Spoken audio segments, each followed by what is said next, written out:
Hello students and viewers, I am your educator Sapna Advani and I am welcoming all of you at this beautiful learning platform. आज का जो session रहेगा बेटा वो रहेगा proving the irrational numbers. Well in the previous session I cleared your concept कि किस किस तरीके से हम लोग फैक्टर्स यूज़ करेंगे ताकि हम सम को प्रूव कर पाएँ. तो उन्हीं अब सब फैक्टर्स की हम बात कर रहे हैं और उन्हीं फैक्टर्स को लेकर हम लोग यहाँ पे प्रूव करना सीखेंगे कि किस तरीके से हम किसी भी इरेशनल नंबर को इरेशनल प्रूव करेंगे. वेल तो अगर आपने वो वाला वीडियो नहीं देखा है तो मैं रिक्वेस्ट करूँगी इसको मत देखिए क्योंकि आपको नहीं समझ आएगा. इट्स बेटर कि आप इसको पॉज कर लीजिए, पहले आप वो वाला वीडियो देखिए और फिर आप यहाँ पे आइए इसको देखने के लिए, ताकि आपको अगेन रेक्टिफिकेशन करने की ज़रूरत ना हो और कोई भी ऐसा सम आ जाए आप इजीली उसको फ्रेम कर सकते हैं answer.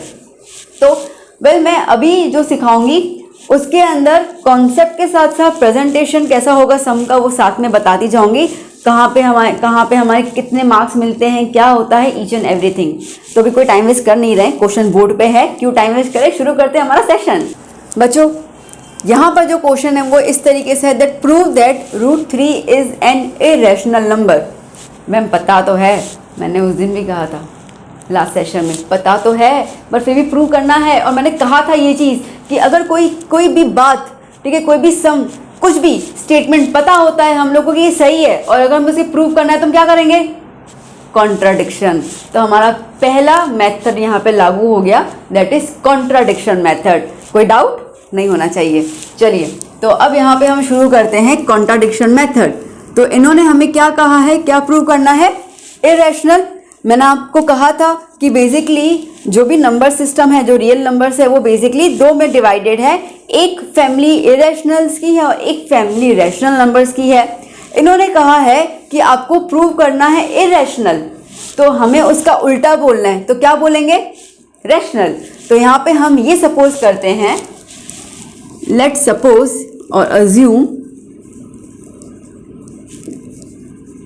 That √3 is a rational number.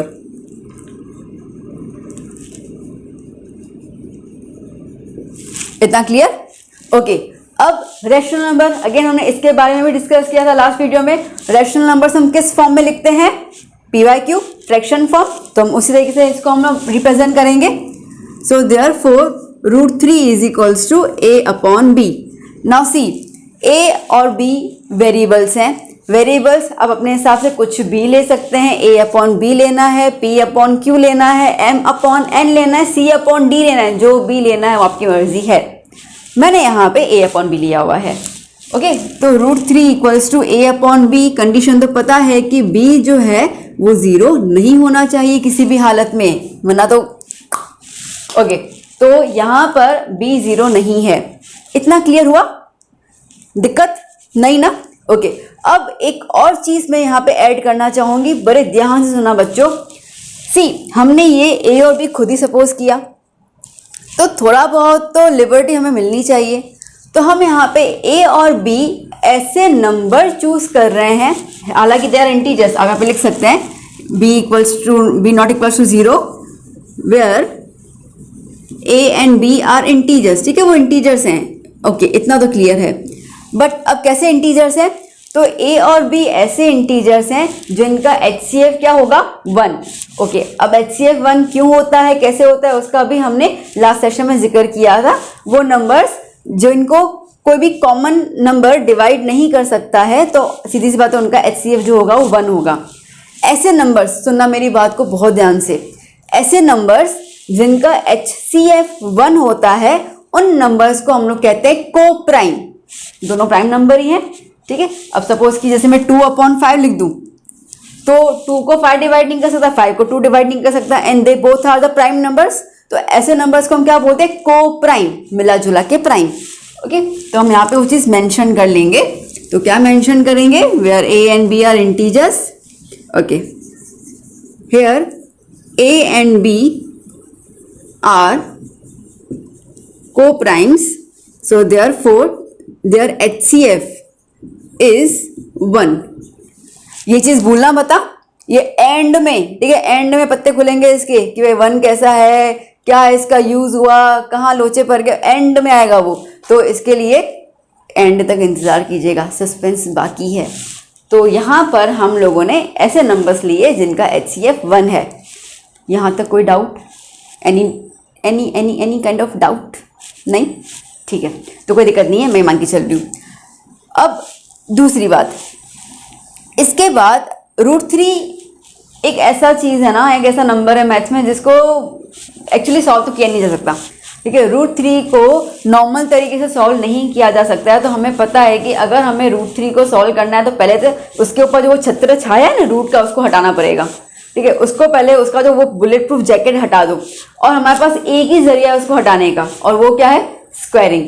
Because square root और स्क्वायर आपस में कैसे हैं? जैसे बेइंतहा नफरत करते हैं, जानी दुश्मन है, तो वो उसको काट ही देगा। तो अभी हम यहाँ पे क्या करेंगे? अभी हम यहाँ पे करेंगे स्क्वायरिंग। तो ये समझ लो कि ये हमारे आंसर का पहला फेज खत्म हुआ। अब सेकंड फेज पे हम लोग आ रहे हैं। तो हम क्या कर रहे हैं? नाउ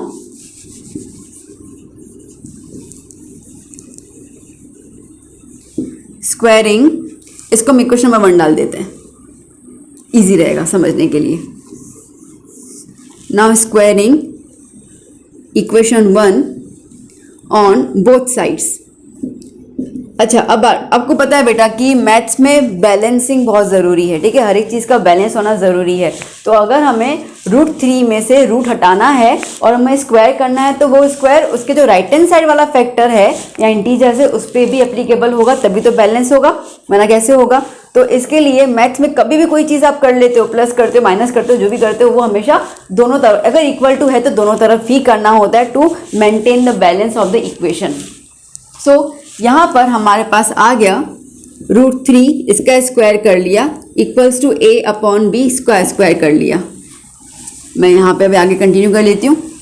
सो देयरफॉर √3 का स्क्वायर क्या हो गया? 3, a का स्क्वायर a एंड b का स्क्वायर b। क्लियर इतना? ओके। डिनोमिनेटर में है तो मैं इसको यहाँ पे लेके जा रही हूँ। तो क्या हो गया यहाँ पे? 3b² इक्वल्स टू a², ठीक है। ओके, अब अगर मैं इसको थोड़ा सा ऐसे अच्छे से लिखूं तो कहना right 3a² equals to 3b²। Okay, ये हो गई हमारी इक्वेशन नंबर 2। यहाँ तो कोई डाउट, दिक्कत, शक नहीं? ओके, कुछ हो तो चैट बॉक्स में ज़रूर बताइएगा मेरे को। अब यहाँ पे हमारा एक नया कॉन्सेप्ट फिर लगता है। लास्ट सेशन में हम लोगों ने बात की थी डिविजिबिलिटी की, याद है? ओके, तो अब सुनना मेरी बात को बेटा ध्यान से। मैं ये कह रही हूँ कि 3b² है ना, ये वाला 3b², इसको 3 डिवाइड कर सकता है, हाँ या ना? दिख रहा है ना? दिख रहा है ना? टोंग टोंग गया, ठीक है, मैं डिवाइड कर सकता है। तो अब सुनना मेरी बात को, अगर मैं ये कह रही हूँ कि 3b² को 3 डिवाइड कर सकता है, तो 3b² के बराबर में a² है। ओके, 3b² के बराबर में a² है। तो अगर 3b² को 3 डिवाइड कर सकता है, तो इसका मतलब कि a² को भी तो 3 डिवाइड कर सकता है, हाँ या ना? जल्दी बोलो। यस, कर सकता है, बट ऑब्वियसली उसके बराबर में है। मैं फिर से बोल रही हूँ, सुनो मेरी बात को ध्यान से। मैं ये कह रही हूँ, हटा दो इसको। ओके, 3b² एक इंटीजर है। मैं कह रही हूँ कि इसको 3 डिवाइड कर सकता है। बेशक कर सकता है, बिकॉज b² के आगे 3 है तो आराम से कट हो जाएगा। अब ये जो इंटीजर है उसी के बराबर में हमें a² दिया हुआ है। तो अगर 3b² को 3 डिवाइड कर सकता है तो a² को भी 3 डिवाइड कर सकता है। बिंगो, अब क्लियर? अब एक और चीज़ आगे ऐड कर रही हूँ। तो अगर वो a² को 3 डिवाइड कर सकता है, तो इसका मतलब ये है कि वो a को भी 3 डिवाइड कर सकता है, ठीक है। एग्जाम्पल चाहिए? लो, जैसे a² हम लोग लेते हैं 9, तो अगर 9 को 3 डिवाइड कर सकता है तो 9 का स्क्वायर रूट क्या आ गया? 3, तो 3 को भी तो 3 डिवाइड कर सकता है। दूसरा नंबर लेना है, दूसरा नंबर लेते हैं। ओके, जैसे कि हम लोग बात करते हैं यहाँ पर 36 परफेक्ट स्क्वायर है 6 का, ठीक है ना, मैंने वो नंबर लिया है। तो अगर 36 3 को डिवाइड कर सकता है, अगर 36 को 3 डिवाइड कर सकता है, तो 36 का स्क्वायर रूट क्या होता है 6, तो 6 को भी 3 डिवाइड कर लेगा। अब आई बात समझ में, इसी चीज़ को हमें मेंशन करना है यहाँ पे, तो मैं इसको रफ कर देती हूँ, नोट करना है ये रफ में, तो आप कर लीजिए। तो हम लोग यहाँ पे ये कह सकते हैं डिविजिबल, मतलब डंडा बीच में आ गया। कौन डिवाइड कर रहा है 3 डिवाइड कर रहा है, किसको डिवाइड कर रहा है ए स्क्वायर को कर रहा है। तो अगर 3 ए स्क्वायर को डिवाइड कर सकता है तो इसका मतलब 3 जो है वो ए को भी डिवाइड कर सकता है। क्लियर हुआ? तो इसका मतलब ये हुआ that 3 is a factor of A, 3 is a factor of A. Done? Okay, यहाँ पे हमारा आंसर का पहला स्टेज, पहला पड़ाव वो खत्म हुआ। अगर इतना आपको समझ में आ गया तो उसका दूसरा स्टेज जो है वो भी सेम ही है, कुछ नया नहीं है, पर इसको पहले समझना ज़रूरी है। तो आपको इसमें जो जो इम्पोर्टेंट लगता है, हालांकि सब इम्पोर्टेंट है, प्लीज़ नोट डाउन कीजिए, क्योंकि इसी तरीके से आपको फ्रेम करना है आंसर को। तो note down each and everything. बच्चा मैंने ये वाला पोर्शन रब कर लिया, स्पेस नहीं है। चलिए, तो हमने अभी जो ख़त्म किया, लास्ट स्टेटमेंट हमने ये ख़त्म किया that 3 is a factor of A. ठीक है, इसका मतलब कि 3 जो है वो ए को डिवाइड कर सकता है। अब हम लोगों ने जो लास्ट सेशन में कॉन्सेप्ट देखा था फैक्टर वाला, याद है? मैंने आपसे कहा था कि जैसे कि 18 है, तो अगर 18 को 3 डिवाइड कर सकता है तो लाइक वी नो कि 3 को 6 से मल्टीप्लाई कर लोगे तो आपको 18 मिल जाएगा, या तो आप जब 18 को 3 से डिवाइड कर लोगे तो आपको 6 मिलेगा। ठीक है, आपने 18 को 3 से डिवाइड किया तो 3 6 या 18, रिमाइंडर 0 आ गया। क्वेश्चन क्या आया? सी आया। अब सुनना बच्चा ध्यान से, यहाँ पे 18 की जगह क्या है? ए है। हमें नहीं पता ए क्या है, तो अभी हमारे पास ए है। उसको डिवाइड कौन कर रहा है? 3 कर रहा है। ओके, क्या बोला है कि 3 फैक्टर है, मतलब आंसर 0 आया। ओके, तो इसको डिवाइड करने के लिए जो भी ए है, ठीक है, इसको डिवाइड करने के लिए 3 किसी न किसी के साथ तो मल्टीप्लाई करेगा, किसी के साथ तो मल्टीप्लाई किया होगा। यहाँ पे 6 के साथ किया था। अब हमें जब ए ही नहीं पता तो हमें ये कैसे बोल सकते हैं कि वो इस नंबर से मल्टीप्लाई करेगा? हाँ, पर इतना बोल सकते हैं कि वो नंबर कोई ना कोई इंटीजर ज़रूर होगा, तो हम उस इंटीजर को यहाँ पर लेते हैं सी। क्लियर? ओके, अब हम इसको रिप्रेजेंट कर रहे हैं यहाँ पे। तो यहाँ पे हम लोग इसको इस तरीके से बोल सकते हैं, सपोज ए फैक्टर है 3 का with some integer c, where c is an integer। इतना क्लियर हुआ? ये वैल्यू आ गई a की। आपको इक्वेशन 2 याद है, ये वाला? ठीक है, इक्वेशन 2 हमने यहाँ पे बना के रखा हुआ है, जिसमें हम ये कह रहे हैं कि a square equal to 3b square. तो इस a की जगह पे मैं ये वैल्यू सब्स्टिट्यूट कर लूँ, कर सकते हैं हम लोग। तो हम यहाँ पे करते हैं substituting a is equals to 3c in equation number 2। हमें कुछ तो मिलेगा, we get, अब a square is equals to 3b square, तो a की जगह I am substituting 3c, so 3c square equals to 3b square। okay, so therefore 3 का square is 9 and c का square is c square equals to 3b square।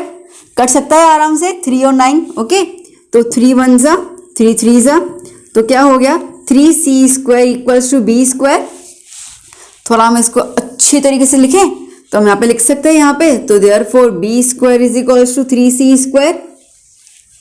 अब फिर से वही चीज़ आ गई, सुनो, यहाँ पर ये जो 3c स्क्वायर है उसको 3 डिवाइड कर सकता है ना? तो 3c स्क्वायर के बराबर में कौन है? b square. तो इसका मतलब कि b स्क्वायर को भी 3 डिवाइड कर सकता है। ठीक है, तो चलो लिखते हैं हम लोग। तो हम लोग यहाँ पे लिख सकते हैं that b square is divisible by 3, तो therefore b is divisible by 3। b अगर 3 से डिविजिबल है तो इसका मतलब that 3 is a factor of b। Done? दत्ते की ये क्या हो गया? परिया लोचा, कैसे कैसे कैसे? देखो, ये वाला स्टेटमेंट और ये वाला स्टेटमेंट, यहाँ पे हमने कहा कि 3 जो है वो a का भी फैक्टर है, और यहाँ पे हम कह रहे हैं कि 3 जो है वो b का भी फैक्टर है। पर हमने तो सपोज कुछ और नहीं किया था। देखो नोटबुक के अंदर क्या सपोज किया था हमने, जब a और b लिखा था हमने तब कहा था कि a और b जो है वो तो को प्राइम्स है। को प्राइम का मतलब ये है कि कॉमन फैक्टर तो है ही नहीं 1 के अलावा, जबकि यहाँ पे तो a और b का कॉमन फैक्टर क्या आ गया, 3 आ गया। मार दी अपने पापे कुल्हाड़ी हम लोगों ने, ठीक है। तो यहाँ पे हम लोग ये आ गए हम उस स्टेज में जहाँ पे हम कह रहे हैं कि प्रभु आप सही हैं, आपका जो स्टेटमेंट था कि √3 इरेशनल नंबर है वह बिल्कुल सही है, हमसे गलती हो गई, हम गलत हैं। तो यहाँ पे अभी एंड हमको सॉरी बोल के छोड़ देना है, भाई माफ़ कीजिएगा हमको। तो ऐसा प्लीज़ वी आर सॉरी ऐसे नहीं लिखना, एक सही फॉर्म में लिखना है। क्या लिखना है बता रही हूँ मैं, बट कॉन्सेप्ट क्लियर हुआ ओके कि हमने जो कॉन्ट्राडिक्शन मेथड की जब बात की थी, अब क्लियर हो गया। कॉन्ट्राडिक्शन मतलब हम उल्टा बोल रहे हैं। तो हम लोगों ने जब रेशनल नंबर बोला था, फिर हम लोगों ने ठीक है और अक्कल लगा दी, और अक्कल लगा के ये भी बोल दिया कि उसका फैक्टर 1 होगा HCF। तो जब सॉल्व करते करते आ रहे तो a और b दोनों का फैक्टर तो 3 निकला है, मतलब दोनों जो हैं वो कॉमन फैक्टर्स में आते हैं, दोनों जो है वो कंपोजिट नंबर हो गए ओके। तो यहाँ पे हम लोगों ने जो अजम्पशन किया था वो गलत है। तो प्रेजेंट कैसे करेंगे आइए देखते हैं। मैं ये वाला पोर्शन अभी रब कर देती हूँ। सो बच्चा कंक्लूड कैसे करेंगे हम लोग, हम यहाँ पे कंक्लूड इस तरीके से करेंगे, hair 3 is a common factor of A and B which contradicts the fact that A and B are co-primes having HCF of 1. So therefore our assumption जो हमने assume किया है वो गलत है, that is wrong. Thus √3 is an irrational number. Proved. Prove हो गया ही हम लोगों से। That's it. इजी है, दिक्कत डाउट नहीं, गुड। तो यहाँ पर ये तरीका है एग्जाम में प्रेजेंट करने का, बहुत आसान है। कॉन्सेप्ट के साथ सॉल्व करेंगे तो कोई दिक्कत आने ही नहीं वाली है। और इस तरीके कुछ भी सम्स हो जाए, जैसे मैंने यहाँ पे प्रूव किया √3, √2 पूछ सकते हैं, √5 पूछ सकते हैं, √7 पूछ सकते हैं ओके, कुछ भी पूछ सकते हैं, आप इसको सॉल्व कर सकते हैं, कोई दिक्कत ही नहीं है। Format is same. Again format को रटना नहीं है, समझना है, समझ के करेंगे तो 3 मार्क अपनी जेब में ओके। अब आपको पता है कि मैं ऐसे तो जाने देने वाली हूँ नहीं, सम्स तो आएंगे वर्कशीट में, तो मैं सिर्फ दो जितने सम्स आपको वर्कशीट में दे देती हूँ, सॉल्व करेंगे और मुझे सेंड करेंगे। सो बच्चा लोग ये रहा आपका वर्कशीट, 2 ही सम दिए हैं मैंने, √2 और √5 प्रूव करना है। अच्छे से प्रूव कीजिएगा, बिना कोई कॉपी पेस्ट किए हुए, मस्त तरीके से कॉन्सेप्ट के साथ प्रूव कीजिएगा, आसानी समझ में आ जाएगा। वेल तो इसके नेक्स्ट सेशन जो हम देखने वाले हैं वो इसी पे ही आधारित रहेगा, पर उसके अंदर हम लोग जो इरेशनल नंबर्स हैं उनमें कुछ वेराइटीज़ आएंगे, वो हम देखेंगे किस किस तरीके के सम्स जो हैं वो एग्जाम में पूछे जा सकते हैं सेम कॉन्सेप्ट के ऊपर। तो इसके लिए पहला आपका ये वाला कॉन्सेप्ट क्लियर होगा, तभी तो आप दूसरे कॉन्सेप्ट को अच्छे से ग्रैब कर पाएंगे। So please do this worksheet, और ये वीडियो को 1-2 बार देखिएगा ज़रूर। अगर ऐसा लगता है कि नहीं समझ में आया एक बार में, दूसरी बार देखिएगा, मैं गारंटी देती हूँ आपको 2 बार देखने में ही समझ में आ जाएगा कि मैं क्या कहना चाह रही हूँ, आपका कॉन्सेप्ट क्लियर हो जाएगा। और आपको ये वीडियो अच्छा लगा हो तो प्लीज़ इस वीडियो को एक थम्स अप ज़रूर दीजिएगा। And if you are new to this channel so kindly subscribe my channel for more such informative and concept clarity videos. See you in the next session. Bye bye. Take care.